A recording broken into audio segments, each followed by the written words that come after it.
Hi, this is Susanna Bowling and the Times Square Beat, and I am with one of my most favorite performers. Luba Mason started off in the chorus of Will Rogers' Follies and then went on to take over Ziegfeld's favorite.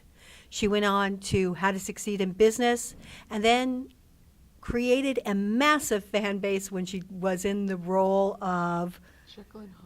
yeah, Jekyll and Hyde, but I'm trying to think of the name of the role. Lucy Harris. Lucy. I took over for Linda Eder. She did.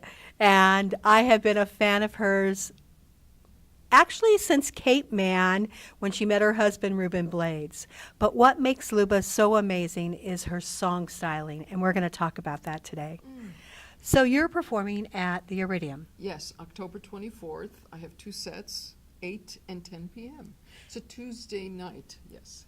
Now, the last time I saw you in concert, you were doing Mixtura. Yes. Is this the same as Mixtura, or is this a different sound? You know what? It's a continuation of the idea and the concept. Mixtura, I had created my own genre of music, which I was mixing up the jazz, pop, rock, Latin, Broadway, I mean, you name it. It was all mixed in there, and the instrumentation Highlighted that. highlighted that and supported that. The repertoire is still Mixtura, but my lineup of musicians has changed. Oh. Although I have brought in my vibraphonist. I had a vibraphonist with Mixtura in my band, and he's just phenomenal, so I brought him along with me into my new, my new project called Triangle. And it's a new lineup of just voice, vibraphone, and bass. Oh, nice. It's very simple. This lineup has never been done before in the jazz forum. And it is jazz. Our arrangements are all jazz. The repertoire is a continuation of the Mixtura, which is we're doing jazz classics, American songbook. We've got a couple of pop tunes in there. There's a Spanish bolero. There's a Slovak folk song once again. There is also, what else? I'm trying to think what else. Oh, we have a heavy metal song in there too. Oh, nice. Now, I know you write music. Do you have Yes. any originals in there? Not this time around. Really? Next time around I will, yes. It was something that happened kind of fairly quickly after Mixtura. The idea was presented to me because I was getting some offers to perform, but I couldn't bring my entire big band. I had a 5-piece band. And so I decided I would pare down my band and who did I want to bring along? And then I thought, what would be interesting, what hasn't been done before?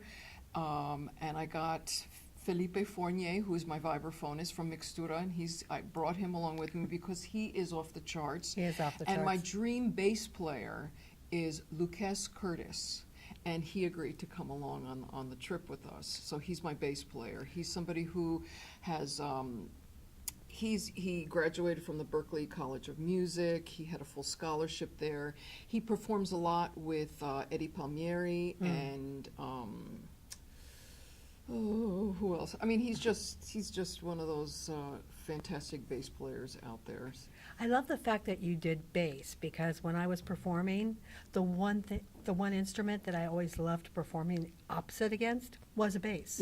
Yeah, I agree. And it's interesting. There has been voice bass done before, but never vibes voice and bass. You need the bass. It kind of balances things out. Something sexy about it. Very much so. You can interweave your voice. Yes. It's almost like you're playing it with your voice. Yes. And a bass, I mean, it's important because it really grounds the music. I agree. You Now, need they it. say that eyes are the windows of the soul, but I believe music is. What music right now is making up the songbook of who you are Wow. Of who I am. at this moment? What's genre or just Any. anything?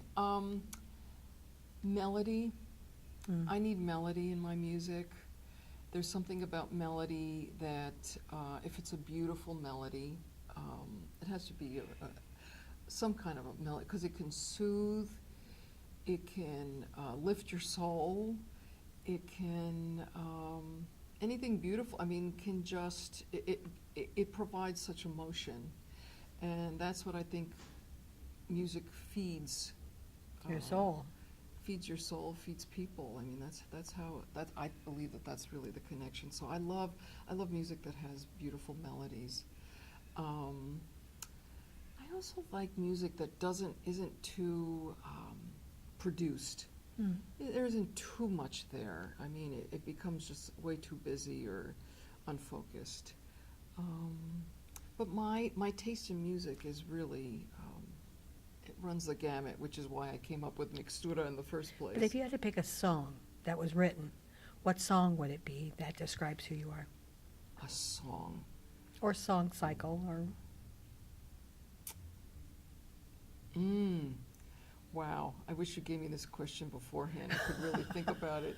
Which song? I mean, it's like, you know. I know that's a hard question, It but really is. I really think that it tells who people are. Like, it gets to the heart of people. Okay, there's a song that I perform quite a bit, and I love to perform it, not only for its melody, but for the lyrics, and just the message it gives, and it's Skylark.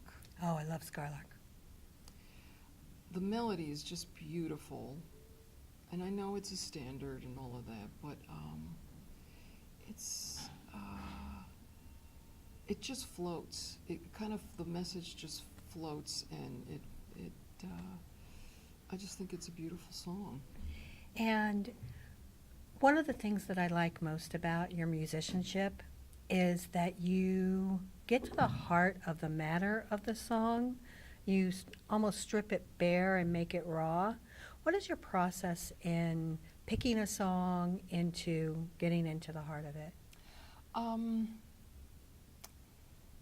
I would say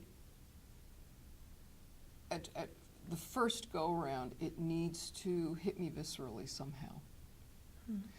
Whether it's, some emotion that I can relate to. I mean, that's the second thing.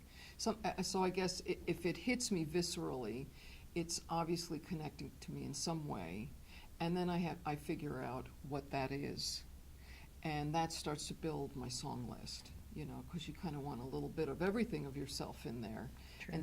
And if you don't connect to the song or to the material, I mean, you're not going to connect to your audience. No, absolutely not. Even though you may love a song, but and you just sing it, but it's just not going to transfer over. So that's really my first process is when I listen to something or somebody says, "Oh, you got to listen to this, you got to listen to that." I listen to it, and it's going to hit me or it's not. And if it does hit me, then I go the next step. Why is this? What is it that I love about it? Is it the melody? Is it the lyrics? Is it the composer? Is it, something that I have experienced in my life, et cetera, et cetera?